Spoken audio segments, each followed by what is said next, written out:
ಹೌದು, ಬೇಕಾದ್ರೆ ತಗೊಳ್ಳಿ, ಇಲ್ಲ ಅಂದ್ರೆ ಬಿಟ್ಬಿಡಿ. ಬರೋ ದುಡ್ಡನ್ನು ಬೇಡ ಅಂದ್ರೆ ಹೌದು, ಅದನ್ನ 1 ಲಕ್ಷ ರೂಪಾಯಿ ವಾಪಸ್ ತಗೋತಾರ ಅವರು. 8 ಲಕ್ಷ ರೂಪಾಯಿ ಇಲ್ಲೇ ಕೊಡ್ತಾರೆ, ಅದನ್ನ ವಾಪಸ್ ಅವರೇ ತಗೋತಾರೆ. ಬೇಡ ಅಂದ್ರೆ ನೀವು ಅದ್ 1 ಲಕ್ಷ ತಗೊಳ್ಳಿ, 7 ಲಕ್ಷ ಡಿ ತಗೊಳ್ಳಿ. ಕೈಗೆ ಬಂದಿದೆ ಮೇಡಮ್.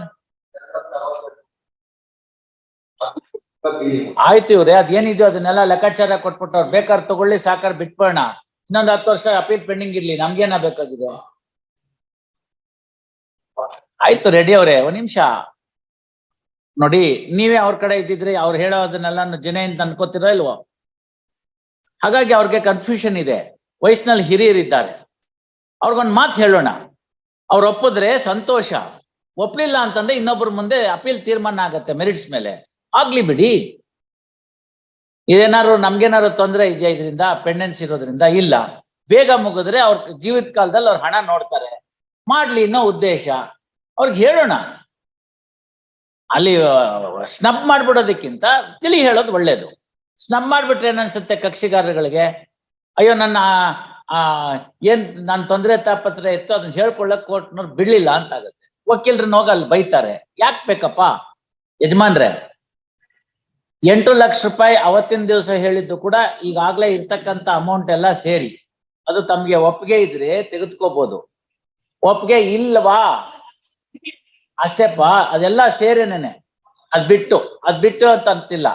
ಅದನ್ನೆಲ್ಲ ಸೇರಿಸಿ ಅಲ್ಲಿ 1 ಲಕ್ಷ ರೂಪಾಯಿ ಎಕ್ಸಿಕ್ಯೂಷನ್ ಕೋರ್ಟ್ ನಲ್ಲಿ ಕಡೆಗೆ ಡೆಪಾಸಿಟ್ ಇದೆ. ಅದನ್ನ ತಾವು ಕೊಟ್ಬಿಟ್ಟಿದ್ರೆ ಅದನ್ನ ಆಯ್ತು, ಅದನ್ನ ಮೈನಸ್ ಮಾಡ್ಕೊಳ್ಳಿ. ಇಲ್ಲಿ 2,32,000 ರೂಪಾಯಿ ದುಡ್ಡಿದೆ, ಅದನ್ನು ನೀವು ವಿಡ್ರಾ ಮಾಡ್ಕೊಳ್ಳಿ. ಇನ್ ಮಿಕ್ಕಿದ ದುಡ್ಡಿಗೆ ಡಿ ತಂದಿದ್ದಾರೆ. ತಮ್ಗೆ ಒಪ್ಪಿಗೆ ಇದ್ರೆ ಇವತ್ತು ಕೊಡ್ತಾರೆ, ಬೇಡದೆ ಹೋದ್ರೆ ಕೇಸ್ ನಡೀತಾ ಇರುತ್ತೆ. ಯಾವತ್ ನಡೆಯುತ್ತೆ, ಮುಗಿಸ್ಕೊಂಡ್ ಬಿಡೋಣ ಅಷ್ಟೇನೆ. ನೋಡಿ, ಅವ್ರ ಹತ್ರ ಮಾಡಿದಾರೆ, ಎಲ್ಲ ಬರೆದು ಹಾಕಿದ್ದಾರೆ. ಅದನ್ನ ಬರೆದು ತಾವು ಒಂದ್ಸತಿ ಓದ್ಕೊಂಡು ಸಹಿ ಹಾಕಿ. ಬಲವಂತ ಯಾವುದು ಇಲ್ಲ, ಗೊತ್ತಾಯ್ತಲ್ಲ? ತಾವು ಇನ್ನೆಷ್ಟತಿ ಅಲಿತೀರಪ್ಪ? ವಯಸ್ಸು ಮುಂದಕ್ಕೆ ಹೋಗುತ್ತೆ ಹೊರತು ಹಿಂದಿಂದಕ್ಕೆ ಬರೋದಿಲ್ಲ. ಆ ಕಾರಣದಿಂದ ಅವತ್ತು ತಾವೆಲ್ಲ ಯೋಚನೆ ಮಾಡಿ ಸರಿ ತಪ್ಪನ್ನೆಲ್ಲ ನೋಡಿ ನಿಷ್ಕರ್ಷೆ ಮಾಡಿ ಒಪ್ಕೊಂಡಿದ್ದೀರಿ. ಇವತ್ತು ಮುಗಿಸೋಣ. ಆಯ್ತು, ತಮ್ಮ ಕನ್ಫ್ಯೂಷನ್ ಕರೆಕ್ಟ್ ಆಗಿದೆ. ತಮ್ಮ ಕನ್ಫ್ಯೂಷನ್ ಬಗ್ಗೆ ಯಾರಿಗಾರು ಡೌಟ್ ಬರೋದು ಸಹಜ, ಬಂದಿದೆ ನಿಮ್ಗೂನು. ಈಗ ಅದನ್ನ ತಿಳಿ ಹೇಳಿದೀವಿ, ಆ ಪ್ರಕಾರ ಮುಗಿಸ್ಬೇಡ. Yes mister, everything is clear? No more confusions? Yes, all right. ಆಗತ್ತೆ, ಕೆಲವು ಸಂದರ್ಭ ಹಂಗಾಗತ್ತೆ, ಏನ್ ಮಾಡಕ್ ಬರಲ್ಲ. ಅವ್ರಿಗೆ ಹೇಳಿ ಅದನ್ನ ಸಹಿ ಮಾಡಿಸ್ಕೊಳ್ಳಿ, ಬರ್ಕೊಳ್ಳಿ. ನಿಮ್ಮ ಕ್ಲೈಂಟ್ ಇದ್ದಾರಪ್ಪ. Counsel for appellant present, counsel for respondent present, respondent present. First, a compromise petition is filed under Order 23 Rule 3 CPC. First, contents of the compromise petition is read over to the respondent. First, respondent has agreed that the terms of the compromise petition depict the true terms of settlement. First, he also submits that there is no force, undue influence or coercion in reaching out the terms of the compromise. First, on behalf of the appellant, Shri Shankar Reddy has signed the Tave sign madidira. Shri Shankar Reddy has signed the affidavit. They signed the compromise petition. Tam ಕೈಗಾರ ಹಾಕಿದಾರ, ತಮ್ಮ client ಹಾಕಿದಾರ, ಅದೆಲ್ಲ ಬೇರೆ ಕಡೆ ಇದಾರಲ್ಲ ಅವರು. And submits that appellant is agreeable for the terms of settlement and he has instructed Shri Shankar Reddy to sign the compromise petition. First, next para. Therefore, there is no force, therefore, there is no impediment for this court to accept the compromise petition and dispose of the appeal in terms of the compromise petition. Accordingly, following order, appeal stand disposed of in terms of the compromise petition. First, in terms of the compromise petition. First, office is directed to pass a modified decree in terms of the compromise petition, appending the copy of the compromise petition as part of the decree. First, next para. In pursuance of the compromise petition, DD, the demand draft in a sum of rupees 4,38,000 rupees is tendered by the counsel for appellant to the respondent, and the same is acknowledged by signing in the order sheet.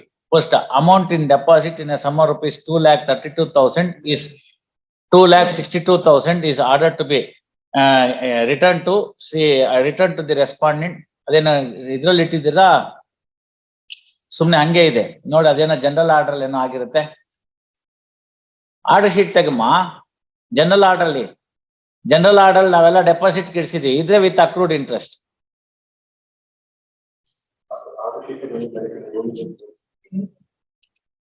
Amount is ordered to be withdrawn by the respondent under due identification. Yes. Okay.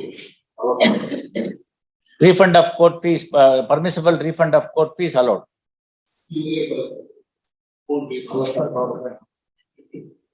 ಎಲ್ಲ ಬೇಡ, ಏನ್ ರಾಜ್ಯ ಆಗಿತ್ತು ಅದು ಆಗ್ಬೇಕಷ್ಟೆ. ಇಷ್ಟೊತ್ತರ್ಗು ತಮ್ಗೇನ್ ಹೇಳಿದ್ನೋ ಅದು ಅವ್ರಿಗೂ applicable ಅಲ್ವಾ?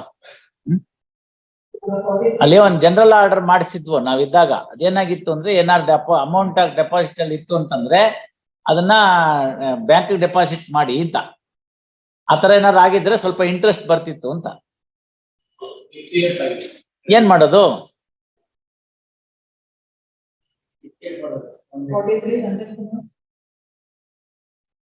ಆಗ್ಬಿಡಿ, ಅದನ್ನ ಯಾರು ಬೇಡ ಅಂದ್ರಮ್ಮ. ಅಲ್ಲ ಆಗ್ಬಿಡಿ, ಇಷ್ಟಂಕ ಯಾಕಿದಿರಿ? ಸಹಕಾರ ಕೊಡಲ್ಲ ಅಂದ್ರೆ ಕೊಡೋದಿಲ್ಲ. 12 ವರ್ಷ 13 ವರ್ಷ ಒಂದ್ ಕೋರ್ಟ್ ಅಲ್ಲಿ ಕೇಸ್ ಪೆಂಡಿಂಗ್ ಇತ್ತು ಅಂತಂದ್ರೆ ಯಾಕೆ ಸಹಕಾರ ಕೊಡ್ತಾರೆ ಜನ?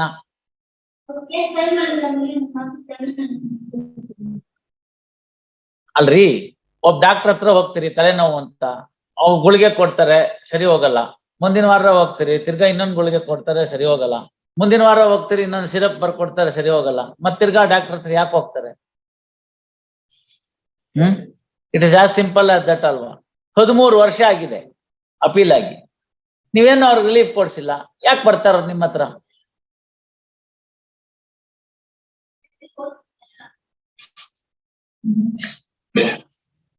ಏನಾಗತ್ತ ಅದಾದ್ಮೇಲೆ?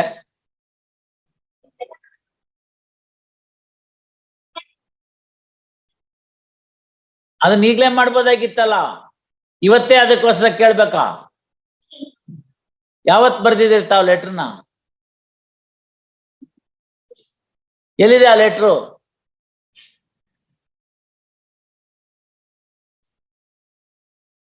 ಅಕ್ನಾಲೇಜ್ಮೆಂಟ್ ಅಲ್ಲಿ ಬಂತಲ್ಲ,